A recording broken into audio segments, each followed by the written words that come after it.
ये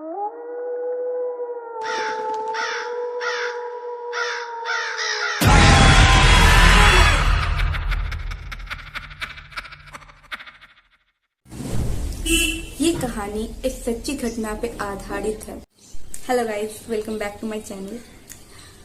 आज एक कहानी जो एक सच्ची घटना पे आधारित है, मैं आप सबके साथ एक्सप्लेन करने वाली हूँ। ये कहानी एक सच्ची घटना पे आधारित है। कोलकाता की रिया बचपन से ही पढ़ाई में बहुत अच्छी थी, इसीलिए बहुत कम उम्र में ही उसको सॉफ्टवेयर इंजीनियर की जॉब मिल गई थी जयपुर में। उसकी जॉब की स्टार्टिंग सैलरी बहुत अच्छी नहीं थी, पर उसको अपनी फैमिली को सपोर्ट करना था, इसीलिए उसने जॉब एक्सेप्ट करके जयपुर चली गई। जैसे कि मैंने कहा था, उसकी जॉब की स्टार्टिंग सैलरी बहुत अच्छी नहीं थी, इसीलिए उसने एक पुराना अपार्टमेंट रेंट पे ले लिया था। एक रात जब रिया जॉब से घर आई थी और सीढ़ियों से ऊपर अपने रूम में जा रही थी, तब उसने देखा उसके पड़ोस वाले अपार्टमेंट जो हमेशा बंद रहता था वो आज खुला हुआ है और उसके अंदर से एक हल्की सी रोशनी आ रही है। एक दिन बात पे गार्ड से उसने सुना था कि ये अपार्टमेंट हमेशा बंद रहता है और जो पहला किराएदार था वो बहुत बूढ़ा एक इंसान था जो अचानक से कहीं गायब हो गया था। तब से ये अपार्टमेंट बंद ही रहता था, पर आज वो अपार्टमेंट थोड़ा सा खुला हुआ था, उसका दरवाजा थोड़ा सा खुला हुआ था।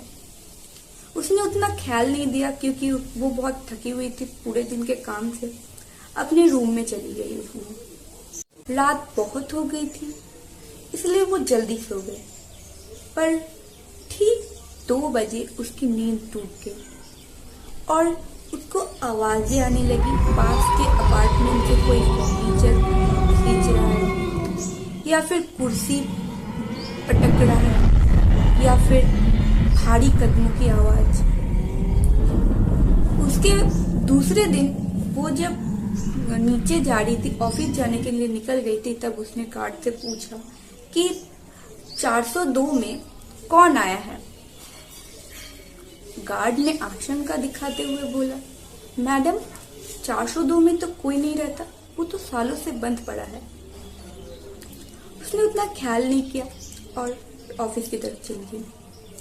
उस दिन के बाद वो घटनाएं बढ़ने लगी। और ज्यादा बढ़ने लगी। उसके घर में कुछ अजीब सी चीजें होने लगी, जैसे कि कोई उसके नाम से पुकार रहा हो बार बार, जैसे कि कोई उसके दरवाजे के नीचे से झांकने की कोशिश कर रहा हो, उसे देखने की कोशिश कर रहा हो। एक दिन रिया ने एक दिन हिम्मत करके उस अपार्टमेंट के की होल से झांकने की कोशिश की। उसने देखा बहुत सफेद, बहुत सुंदर एक इंसान, वो बड़ी बड़ी आंखें और नुकीले नाखून। जैसे कि जब रिया ने उस की होल से देखा, जैसे कि तो वो इंसान रिया का ही इंतजार कर रहा है।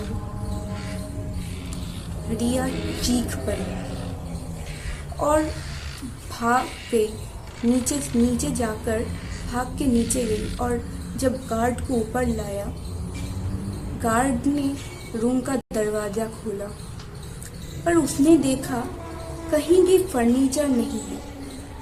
सालों से बंद पड़ा कमरे में कहीं भी थोड़ी सी भी रोशनी नहीं है। हर जगह बस धूल, जाले, बस यही सब। वो डर के अपने रूम में जाने लगी, तभी उसने देखा कि उसके दरवाजे पर किसी के नाखून के निशान, जैसे कोई अंदर घुसने की कोशिश कर रहा हो। उसके दूसरे दिन ही रिया ने वो अपार्टमेंट खाली कर दिया। क्या लगता है आप सबको कि रिया अगर उस अपार्टमेंट में रहती तो उसके साथ क्या हो सकता था? कमेंट में बताना। तो अगर स्टोरी अच्छी लगी हो तो प्लीज़ सब्सक्राइब कर देना, लाइक कर देना और कमेंट में बताना अगर रिया सच में उस घर में रहती इससे ज़्यादा दिन तो उसके साथ क्या हो सकता।